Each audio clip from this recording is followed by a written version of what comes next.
Namaskar. In a big move by Modi government amid unprecedented rise in coronavirus positive cases, the government has accelerated its vaccination strategy in a big way by allowing vaccination for 18 years and above to arrest the spread of pandemic. In fact, Prime Minister held a series of crucial high-level meetings on Monday, that is today, to assess various aspects related to medicines, oxygen ventilators and vaccination, and noted that vaccination was the biggest weapon to fight the coronavirus pandemic. And tonight on Newsnight, we talk about the big move taken by Narendra Modi government, intensifying the COVID combat strategy by firming up the vaccination drive. That's going to be our talking point tonight on Newsnight. I'm Sakal Bhatt. First up, headlines. Government announces accelerated third phase vaccination strategy. 18 years of age and above eligible for COVID-19 vaccine inoculation. Big decision being taken in an important meeting helmed by Prime Minister.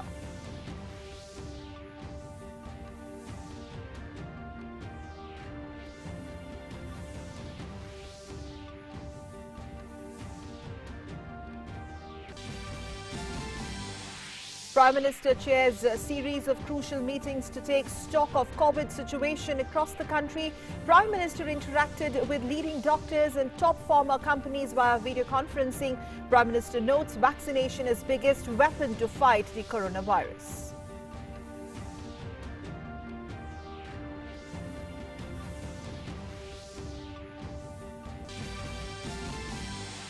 Another big story of the day, member Health Niti Aayog, Dr. V.K. Paul, AIMS Director Dr. Randeep Guleria, ICMR DG Dr. Balram Bhargav hold virtual press conference, reiterate remdesivir to be administered only in the hospital settings. They also add, mostly patients are getting cured by taking paracetamol and multivitamins. And in view of massive spike in COVID positive cases, Delhi Chief Minister announces a 6-day lockdown applicable from Monday 10 p.m. that is today 10 p.m. onwards to next Monday 5 a.m. in the morning. Allahabad High Court directs imposition of lockdown in 5 districts of UP till April 26th, while Rajasthan stays under lockdown till 3rd of May, while night curfew clamped in Punjab. Over 2,73,000 COVID cases reported across the country in the last 24 hours. 79% of the cases from 10 worst-hit states. National mortality rate drops to 1.91%, while COVID vaccination gains momentum. Over 12 crore 38 lakh doses of corona vaccine given so far across the country. In other news, campaigning ends for the 6th phase of polling in West Bengal, voting for 43 seats on Friday. BJP star campaigners and Chief Minister Mamata Banerjee, they canvass for votes for their candidates.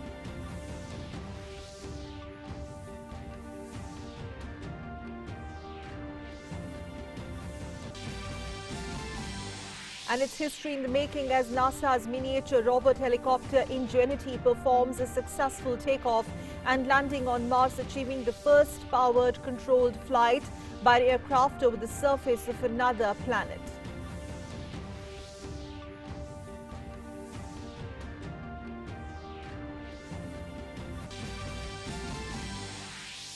Ripples in football world as a dozen of Europe's top-tier football clubs announce breakaway league moves set to create seismic repercussions for football's global landscape.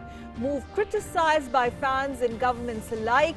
6 UK, 3 Italian and 3 Spanish groups take the plunge.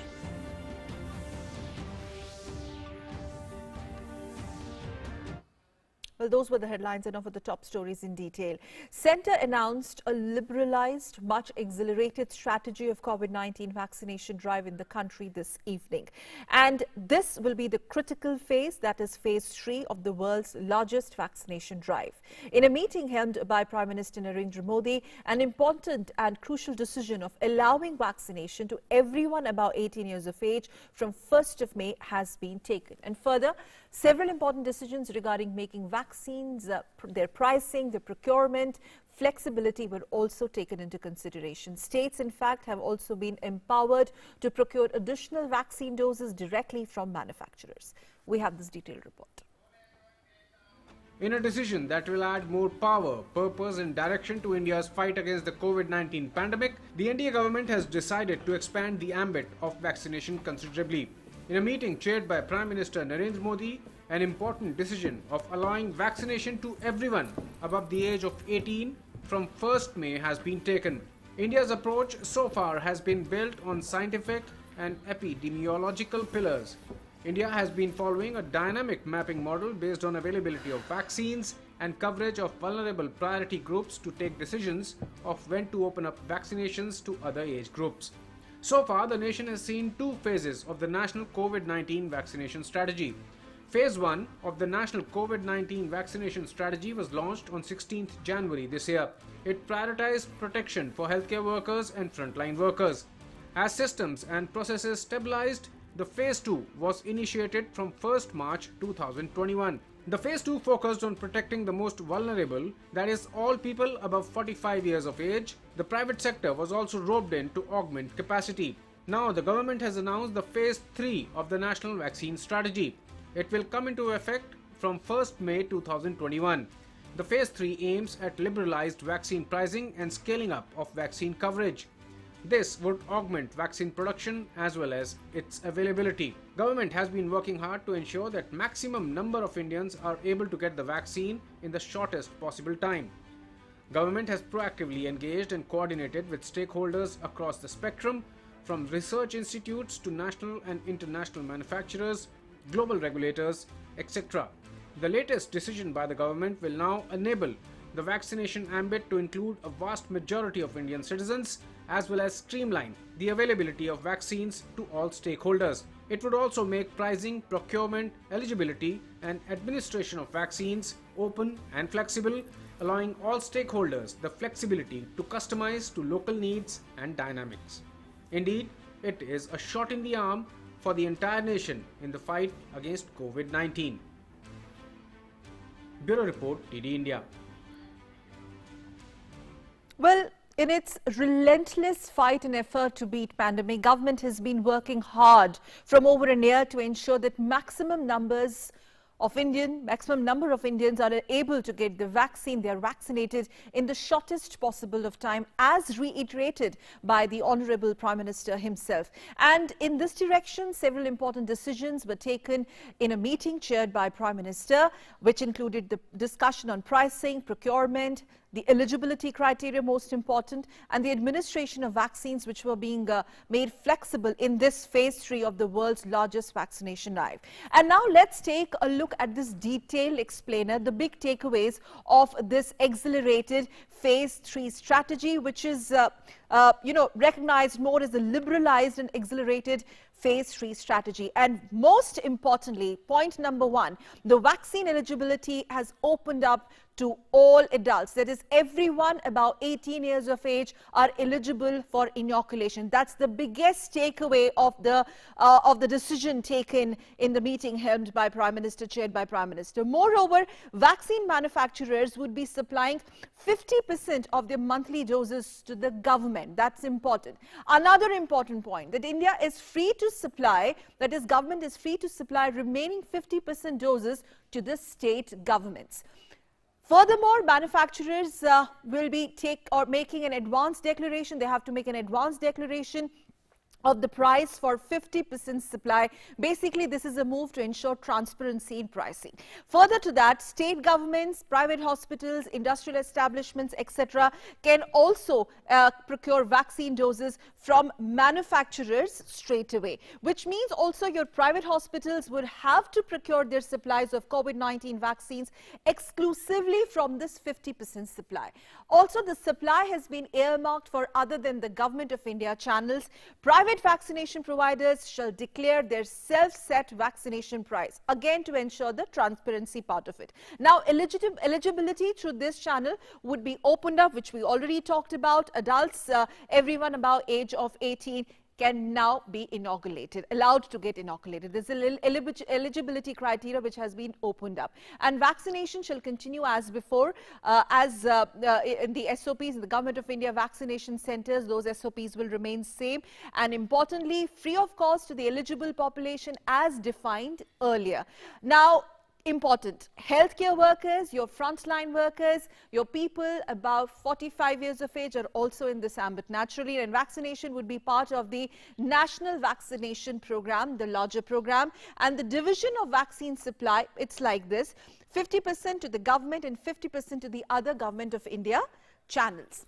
And the process applicable, this process is applicable uniformly across for all vaccine manufacturers across the country, which means government from its share will also allocate vaccines to states as well as union territories. But this allocation will be based on criteria of extent of infection, basically the extent of infection in that particular state vis-a-vis the performance in terms of combating the infection. Allocation based on criteria of extent of infection and performance. Let's now move on to the other important aspect.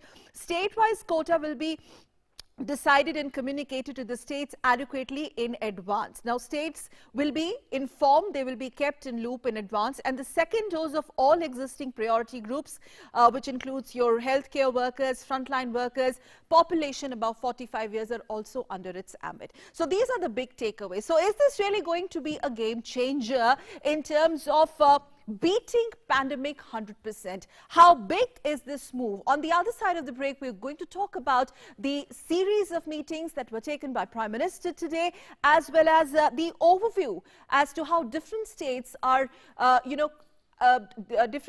adopting different strategies, which also includes lockdown adopted by certain states to beat the pandemic. On the other side, stay with us on Newsnight.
Thanks for staying with us on Newsnight. And with COVID crisis worsening, Prime Minister chaired series of crucial meetings, as we mentioned earlier, to take stock of the COVID situation across the country. Prime Minister interacted with the leading doctors across the country via video conferencing on COVID situation, which was also followed by a VC interaction or a video conferencing interaction with the top pharma companies as well. The meeting comes close on the heels of India's COVID-19 tally breaching 15 million mark amid worries that the surge could be the result of COVID-19 variants as well. In fact, earlier on Sunday, Prime Minister reviewed COVID situation in Varanasi, and Saturday, Prime Minister chaired a meeting to review the level of preparedness of the states as well. Meanwhile, Prime Minister Modi interacted with doctors across the country, as we mentioned, via video conferencing on a COVID-19 issue and vaccination progress. Prime Minister Modi appreciated the doctors, medical and paramedical staff for their invaluable service towards the country during the coronavirus pandemic. Prime Minister said that as the country is facing the second wave of coronavirus, all the doctors and frontline workers are confronting the pandemic with full force and are saving the lives of millions and millions of people. And Prime Minister also noted, these are the important points, that this time the pandemic is spreading rapidly in Tier 2 and Tier 3 cities as well. Prime Minister called for exhilarating efforts to upgrade resources in such places. Prime Minister urged doctors to connect with their colleagues working in Tier 2 and Tier 3 cities and give them online consultations to ensure that all protocols are followed correctly. Prime Minister said vaccination is the biggest weapon in the fight against coronavirus. Prime Minister urged the doctors to encourage more and more patients to get vaccinated. Prime Minister urged the doctors to educate people against several rumors on COVID treatment and prevention. Prime Minister said in these difficult times it is very important that people do not become victim of panic. Prime Minister further added that along with proper treatment, emphasis must also be on counselling of patients admitted in various hospitals. In fact, the doctors shared their experiences in dealing with the COVID pandemic as well. They congratulated Prime Minister Modi on his leadership in dealing with the pandemic. They also spoke about how they augmented healthcare infrastructure.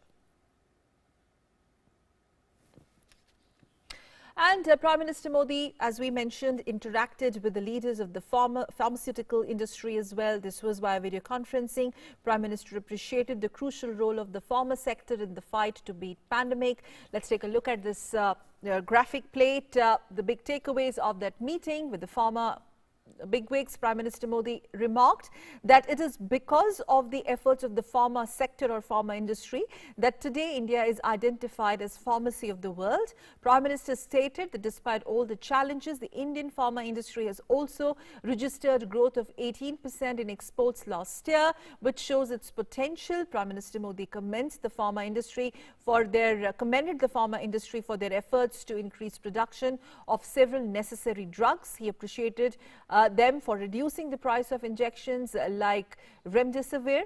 He urged the pharma industry to ensure seamless supply chains. Prime Minister Modi extended government supply for facilities like logistics and transportation. Seeking cooperation from the pharma industry, Prime Minister Modi assured that government is undertaking reforms for the new drugs and regulatory processes. Prime Minister urged the industry to conduct more and more researches on threats which can occur in the future along with COVID. Prime Minister also said that this would help the country take the lead in combating virus. And the leaders of the pharma industry appreciated the proactive and help support received from the government as well. They highlighted the efforts made over the last 1 year in ensuring availability of drugs, keeping manufacturing and logistics operational. So this was a very critical exercise undertaken by Prime Minister himself, declaring the situation grim in national capital. Now in New Delhi, Chief Minister Arvind Kejriwal announced the imposition of 6 days lockdown. In fact, Rajasthan has also announced strict restrictions and lockdown till 3rd of May, while Punjab has firmed up its lockdown measures. Now, according to the Union Health Ministry statement, 9 states and a union territory account for over 78% of these new cases. And which are these states? They are Maharashtra, UP, Delhi, Rajasthan, Tamil Nadu, Karnataka, Gujarat, Kerala, Madhya Pradesh and Chhattisgarh. These are the states that account for at least 78.58% of the fresh cases. Meanwhile, the nationwide tally of COVID-19 cases has already mounted to 1,50 lakh plus, with a record single-day rise of 2,73,810 coronavirus infections, which were reported on April 19th, that is today. We have compiled this detailed report.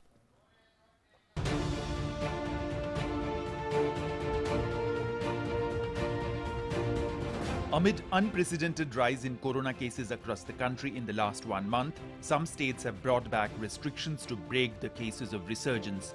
After Rajasthan announcing a stringent lockdown, Delhi will be under a 6-day lockdown starting 10 p.m. on Monday.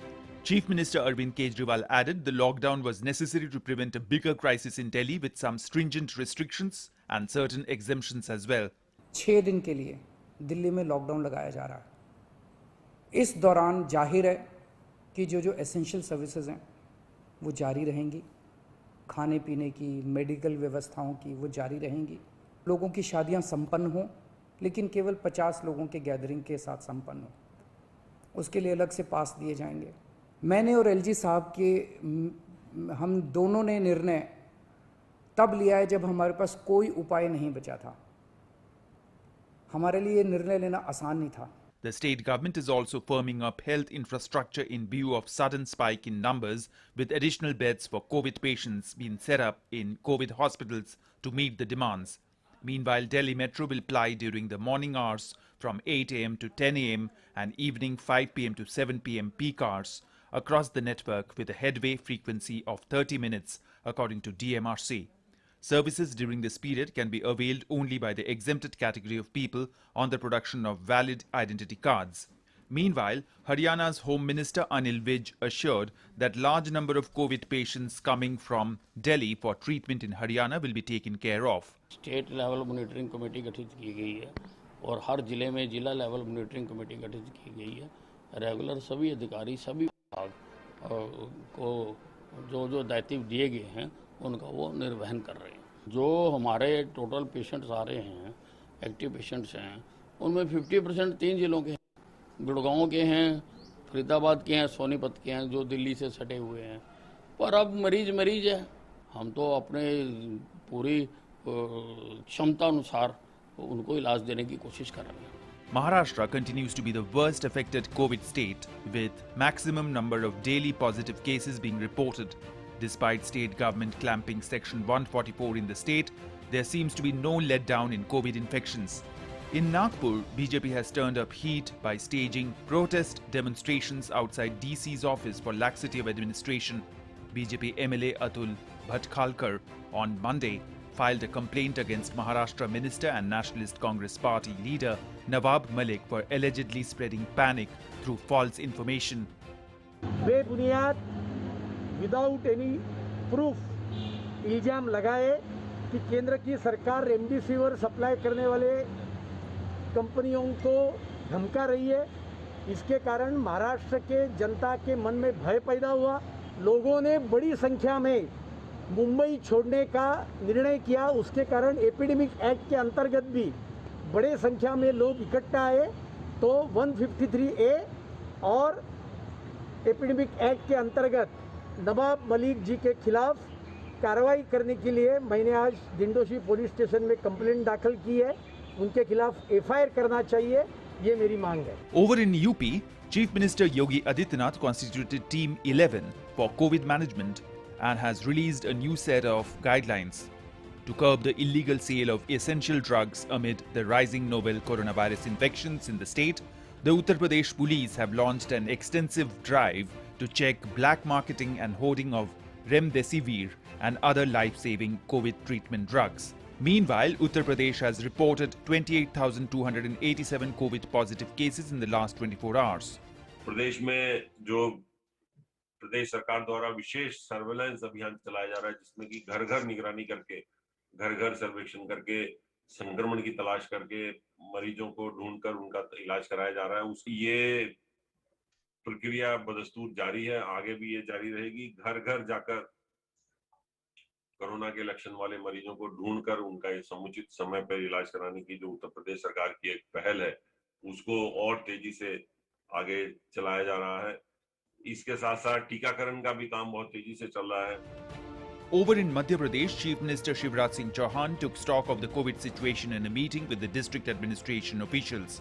To break the chain of virus spread, Madhya Pradesh government has clamped a Janta curfew in state capital Bhopal. Over in Rajasthan, lockdown has been imposed till 3rd May in view of recent spike in COVID numbers with exemptions in essential services. Down south in Karnataka, Chief Minister Yediyurappa is leaving no stone unturned to curb the spread of COVID-19 infection in the state. Logistical issue is still there. How to handle that is what we are contemplating, but we will somehow resolve it. Called an important meeting of all bigger corporate owners and CEOs meeting. They have all agreed immediately that they will be discharging the less important non-COVID cases immediately. And within 1 or 2 days, they have promised me again that they will fulfill their 50% of their commitment by providing 50% of the beds to the government's recommended COVID patients. Meanwhile, Punjab has imposed stricter restrictions to arrest the spate of COVID infections. Chief Minister Captain Amrinder Singh on Monday ordered stricter restrictions beginning on Tuesday, including extension of night curfew timings 8 p.m. to 5 a.m. and closing of cinema halls, gyms, spas, coaching centers, sports complexes. Bureau Report, DD India. And in other news, member health in the Niti Aayog, Dr. V.K. Paul has said that senior scientists and doctors have termed this view of the second wave of the corona acutely affecting people below 45 years of age as factually incorrect. Looking at the comprehensive data this time as well, the age of patients is same as the first wave. In 2020, 31% people below the age of 30 years infected by the pandemic, while 32% of this category have been gripped by corona in 2021. He further said that coronavirus is airborne and is spread by air as well. This fact has come to light in the study, and so wearing masks is absolutely essential. Airborne का role ज़्यादा है, surfaces का कम है। ये dynamic situation है सीखने की और ये आगे बढ़ रही है। सबसे ज़्यादा महत्व तो मास्क का आता है। ये आपकी प्रोटेक्शन है अपने लिए और आपसे दूसरे को ना हो उसके लिए, क्योंकि जो फ्लो होना है, चाहे ड्रॉपलेट से होना है, चाहे एरोसोल से होना है, वो उस वायरस के पार्टिकल को रोकने में ये मास्क हमें मदद करता है।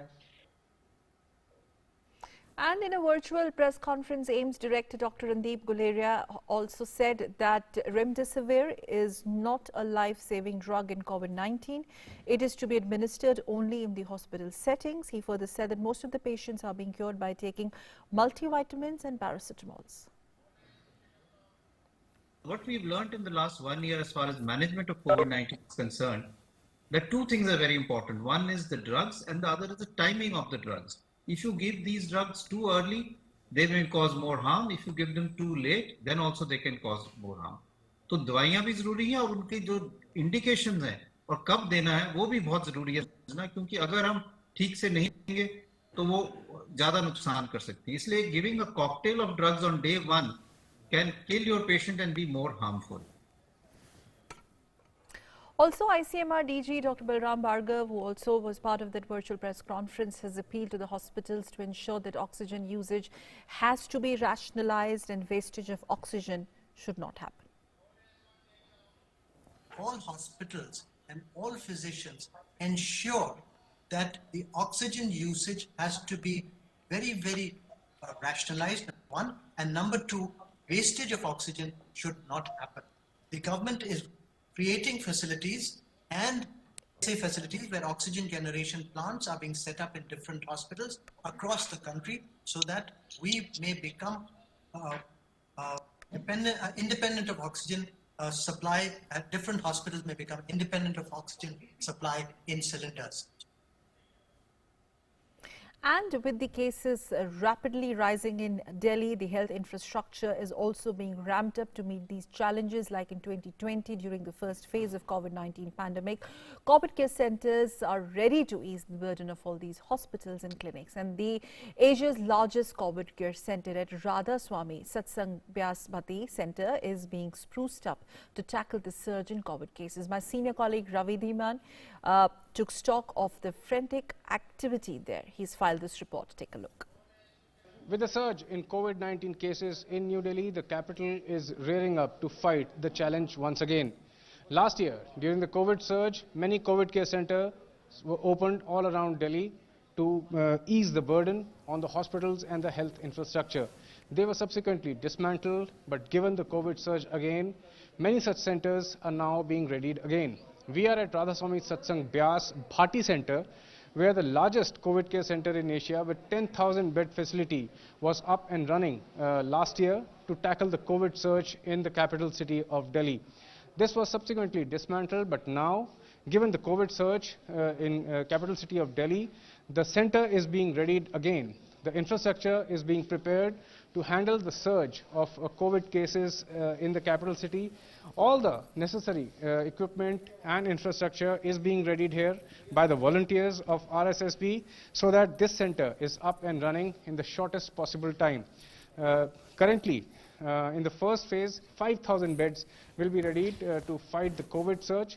Out of these 5,000 beds, 2,500 beds will have the oxygen supply facility. That will ease the burden on Delhi hospitals like anything.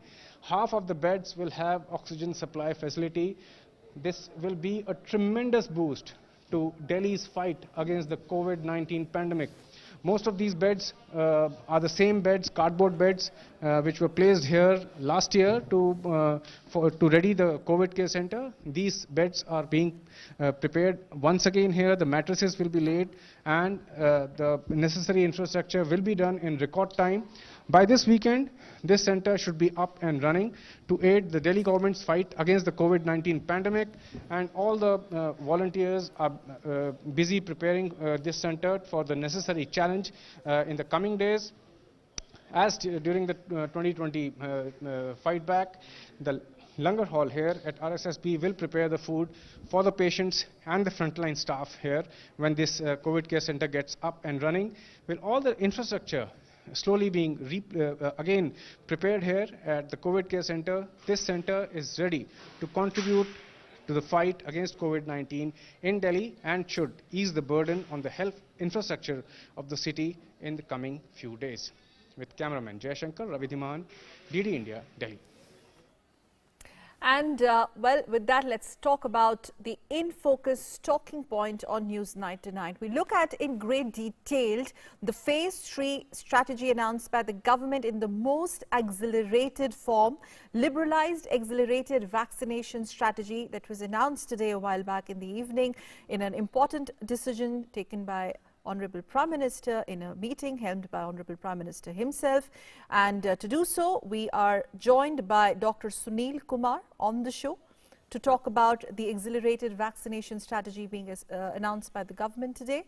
Dr. Sunil Kumar, DG Health Services, Government of India, joining us on the show tonight. Also, Satish Reddy, Chairman, Dr. Reddy Laboratories, and Dilip Shenoy, Secretary General, Efficacy. Gentlemen, thank you so much for joining us on News Night tonight. I hope you're getting our studio audio clear. It is. Thank you. Thank you so much, sir. I'm going to start the show. Opening remarks, Dr. Sunil Kumar. I mean, what a breakthrough would you call it? Opening up the vaccination strategy, speeding it up the way, 18 and all. That's how we are looking at. Would you, if you could just explain to our viewers the rationale behind this, and how is this going to be a game changer in terms of fighting it out completely, 100%? One thing is very clear, that the spread of infection or the chain of pandemic can be broken effectively by the vaccination. So therefore, when we started doing the vaccination, we initially we balanced it as far as the need is concerned, or the demand side and the supply side. So gradually, as we opened up, as the picture became clearer and clearer, when the frontline workers, the healthcare workers were covered, gradually the supplies were increased, and therefore we gradually discussed the things and opened up the things as per the science, as per the need of the hour. So therefore, the need was felt to extend the same thing to the comorbid patients, then the patients who were more than 60, then the comorbid patients, and finally to the 45 and above. But then as the things started moving, the pandemic spread occurred, increased, we realized that things are happening and the younger patients are also getting affected. Okay. So the demand was very clear that the society needed a coverage for the patients who are younger than 45, and therefore this was once again take the government the necessary the concerned officers have taken everything into account, the need of the hour, the supply side, the demand side, and how we can effectively break the chain of the infection, and then thus such a decision was taken. So you can say that it's the science behind everything, and then balancing the supply as well as the demand. That's how. But it's going to be effective, I suppose. I trust it has to be, and there is no other way. This is the only way to stop the pandemic. Dr. Reddy, would you agree with Sunil ji? Because this could be the only way, and Prime Minister, in fact, today recognized the fact that vaccination is the most important weapon. And after today's decisions and Prime Minister's interaction with the farmer leaders, with the doctors, this also kind of puts all those speculations to rest. Shortage of vaccine and all that panic that was created by certain states, certain stakeholders, etc. As one of the pharmacy giants, how do you look at the overall picture, the big decisions that were taken in this phase 3 strategy? Certainly, I agree with Dr. Sunil Kumar. Because this was the best step that could have been taken and I would actually term it as this. I would say it's a big step. It's a timely step, and it is a decisive step from what was announced today. Because it's like we have to understand that it's a raging pandemic. The numbers are growing at a pace which is, is going to be extremely difficult for the country the way it's going, and with the whole effort that's been done to take everybody into confidence and announce these measures after seeing it from end to end. It's talking to the vaccine manufacturers, addressing their concerns, also looking at the healthcare, mainly the medical profession, and also the various stakeholders. After enough consultations and also understanding the whole situation, these steps have been taken. Especially when I see it from a vaccines point of view, from a a pharmaceutical company like ours, which is basically, as you know, into Sputnik from Russia, for which we got the emergency use approval. This whole thing about allowing it to be rolled out across for people above 18. The flexibility given, especially on pricing, I think these are really big steps that are announced. And also on that point, sir, specifically, the flexibility given in the pricing procedure, at the same time, government ensuring the transparency is also maintained there. Vaccine manufacturers will be incentivized to further scale up their production as well as attract new national and international players. But do you see there would be some sort of challenges that will also come? First, for example, let's talk about the states. We have empowered states in this direction. In the open market at the pre-declared price, they have to declare all this. When you actually implement all this on ground, do you see there could be challenges also to ensure that there is no hoarding and that transparency that the government expects is maintained? So, of course, for any decision which is being taken, there will always be some hurdles which might come along the way, but the big thing, I think we shouldn't miss the big picture, right? Because having given a framework as part of the vaccination strategy, it is in the best interest, of the central government. It's in the best interest of the state governments. It's in the best interest of, vaccine manufacturers and distributors to ensure that it reaches the people in the most effective and efficient manner with a range of vaccines.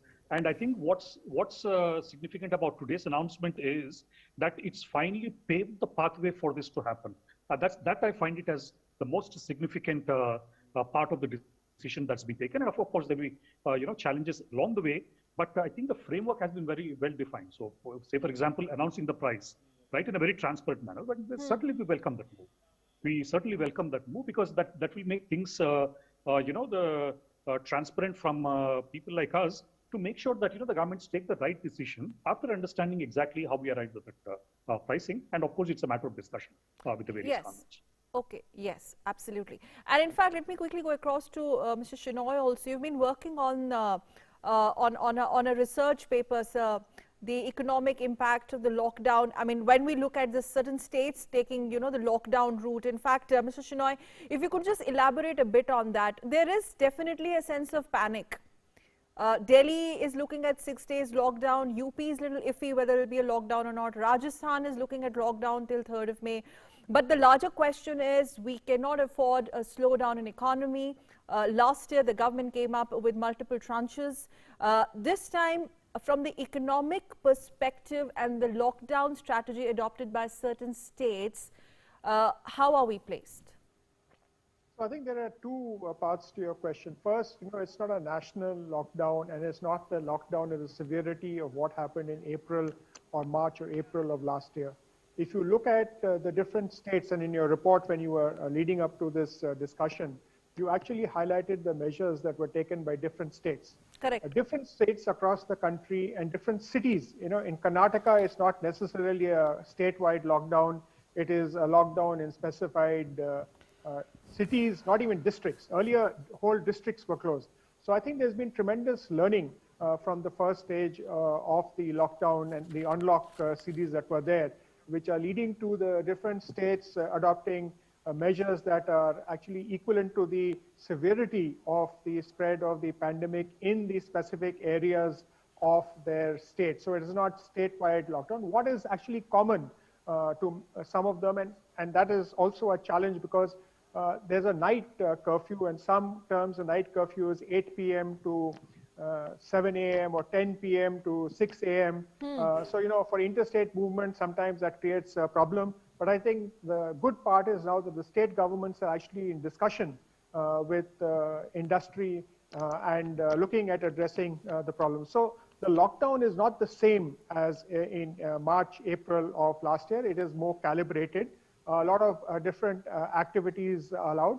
But I think the interesting part is that the efficacy of the test, trace, track, you know, and treat has actually improved. A quick one on the efficacy of these selective lockdowns in certain states. And this is in fact, if whether we agree or not, you know, there's a lot of anxiety. There's a lot of anxiety because this is a grim reminder of what happened last year this time around.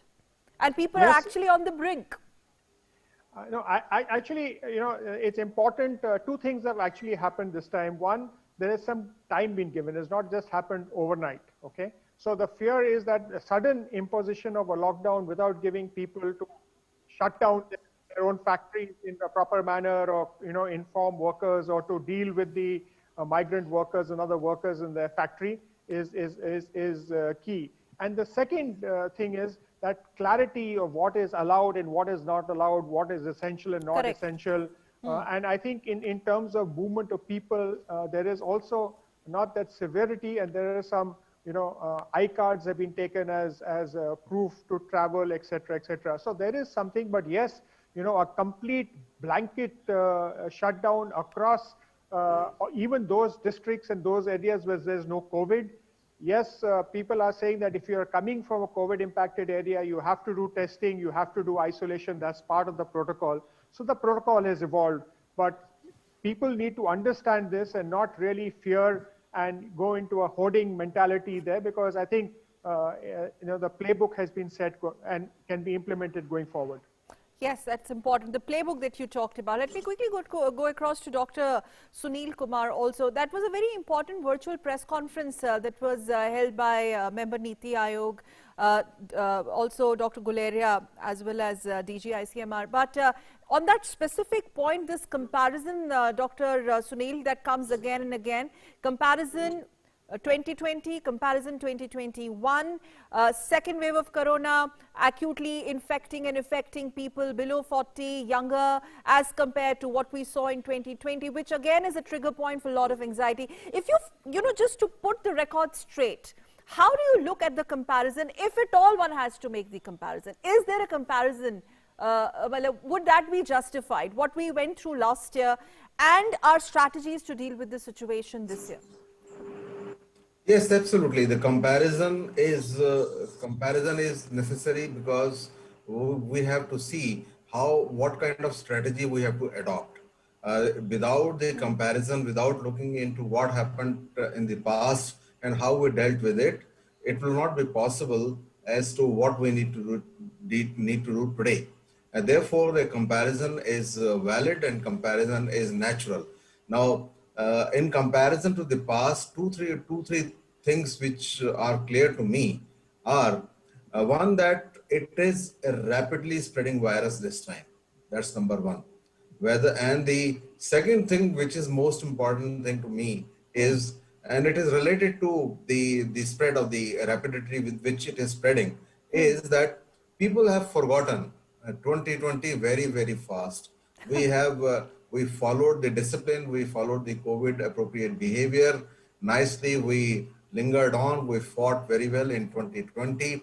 We supported the government policies, we supported the families, we supported the treatment protocols, etc., etc.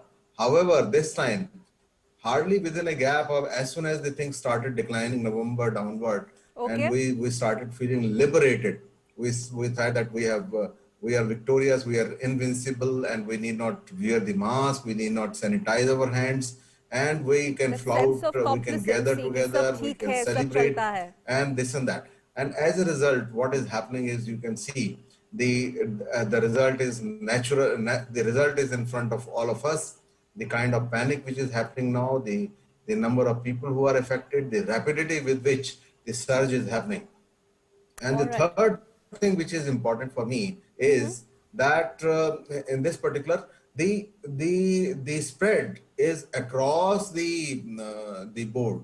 Like females are also getting affected, the younger people are also getting affected, the children are also getting affected, and of course the mortality is also not really small. It is not really low as compared to the previous one. All right. Although the numbers are very Yes. high, so I'm sorry I'm the interrupting you here. Yes. our out of proportion, we can say that it is not all that bad, but the mortality is, if you talk about absolute numbers, That's a very a person reassuring dying line, in a sir, particular coming family is from someone 100% like for you that family. representing Government of So India I here, think it is important to that it remember is not that the all that loss to a bad. family, loss to a society cannot be termed in terms of mathematics, that is the person.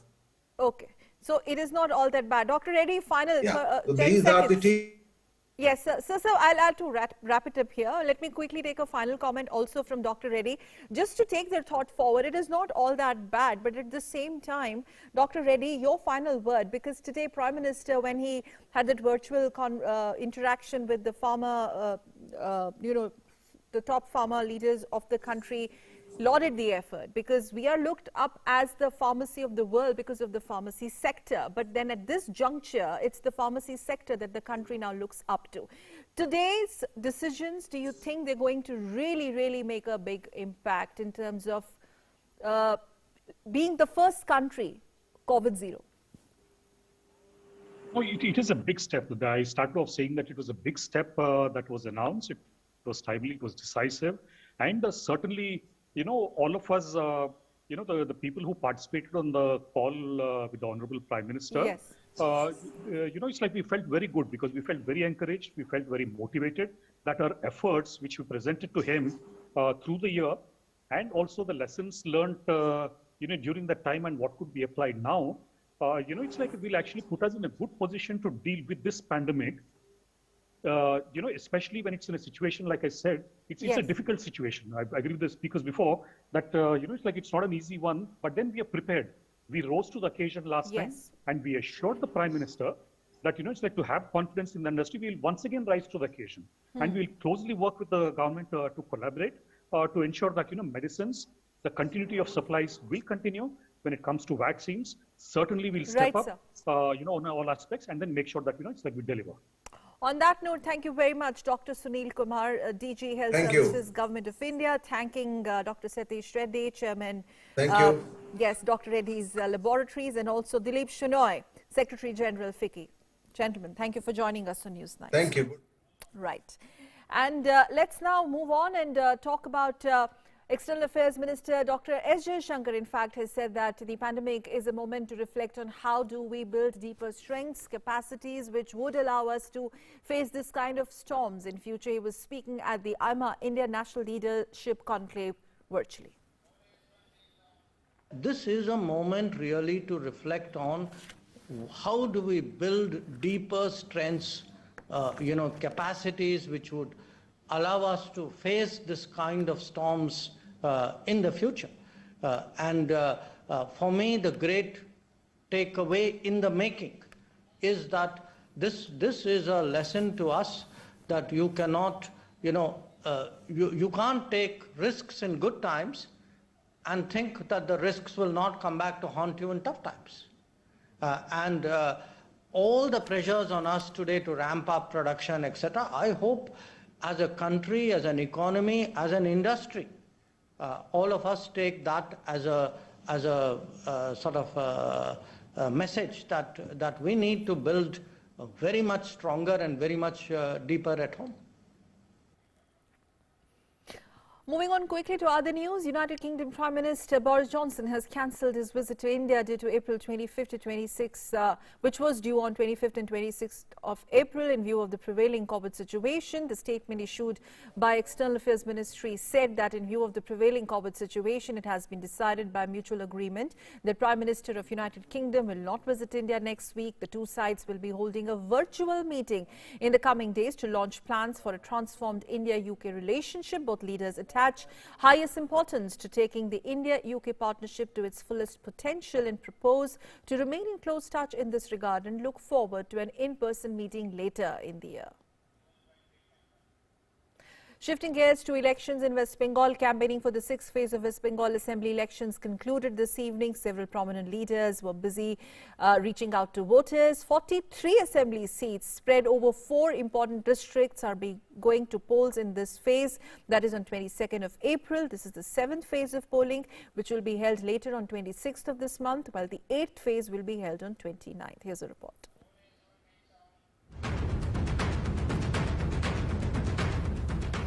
The high decibel campaign for the sixth phase of West Bengal Assembly elections reached a crescendo before it ended on Monday.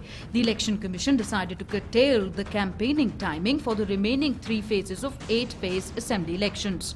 The Commission banned campaigning from 7 p.m. to 10 a.m. on all days. It also extended the silence period from 48 hours to 72 hours before the end of the polling for remaining phases.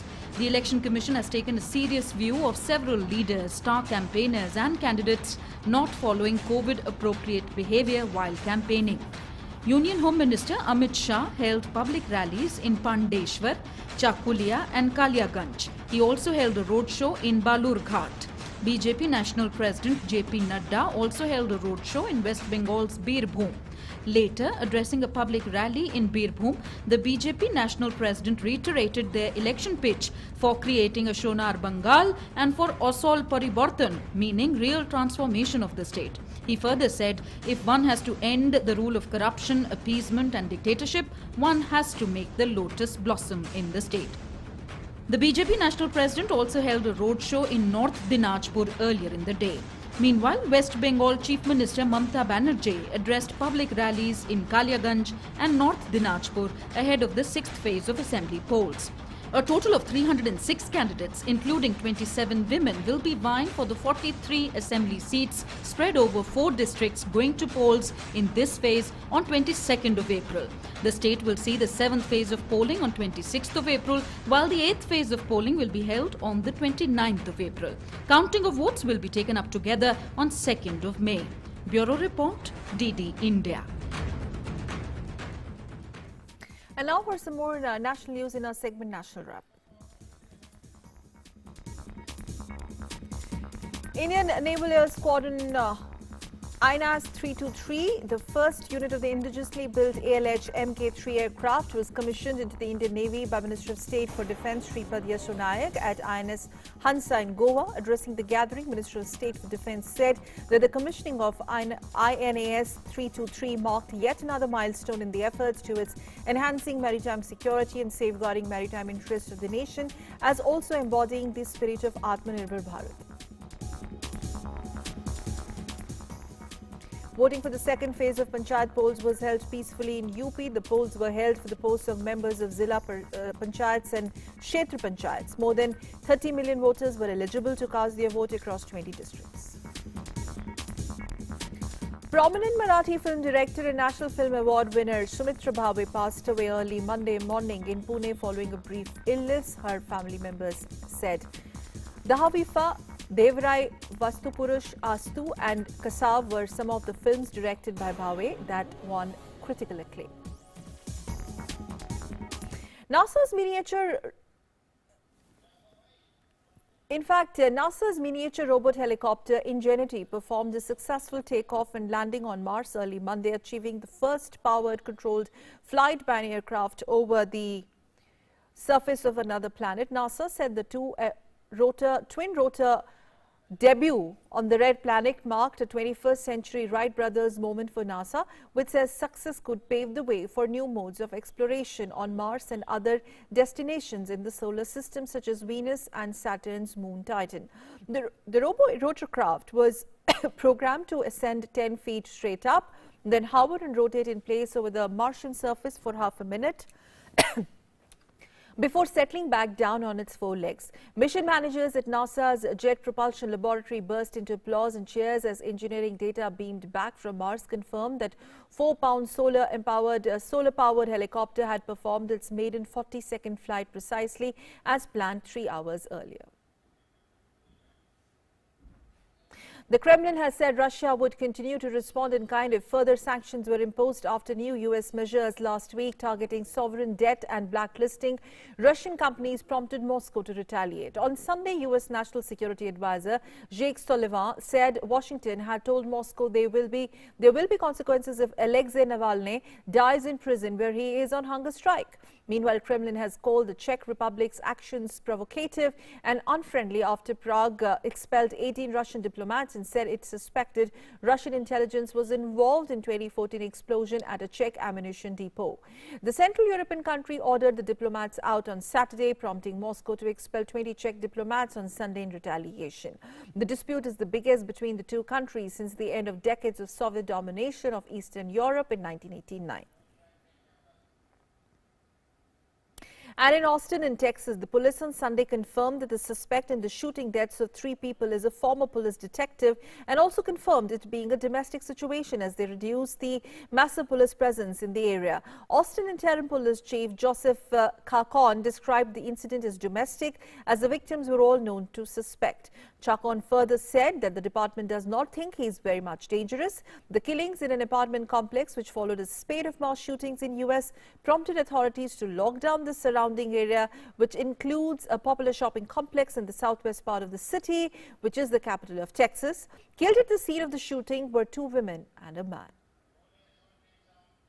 Not an active shooter situation. We are not calling it that at this point. This appears to be a domestic incident, and the victims were all known to our suspect. And so at this point, we do not think that this individual is out targeting random people to shoot them. That does not mean that he is not dangerous. He is still at large. We do think that he is armed, and he is very much dangerous. In the meantime, in another state of United States, 3 people were killed and 2 injured in a shooting at a bar in Kenosha County, Wisconsin, early on Sunday. However, the suspect in the shooting at Somers House Tavern is still at large and has not been located. The U.S. has been on edge over shooting rampages in recent weeks. Well, a dozen of Europe's top-tier football clubs announced Sunday they have formed a breakaway league, a move set to create seismic repercussions for football's global landscape.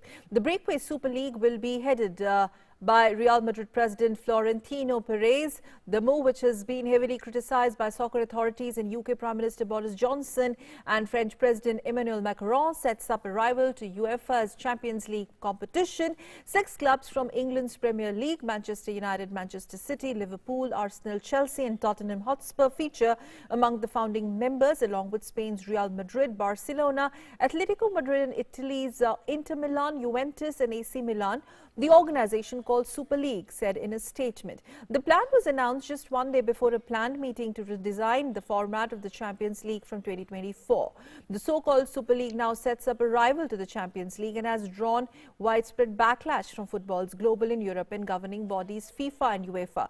UEFA said that it would ban any club involved in the breakaway from playing in its domestic league. The league plans to launch as soon as practicable, and the founding clubs will be given $3.5 billion to support their infrastructure investment plans and to offset the impact of the COVID pandemic. No clubs from Germany or France are associated with the new league yet, but the Super League said they are still looking for 3 more clubs to join as founding members. And with that, it's time to wrap up this edition of Newsnight. We'll be back tomorrow, same time. Meanwhile, stay tuned, stay safe, mask up India, absolutely important for you, for keeping you and your loved ones safe from COVID-19. Namaskar.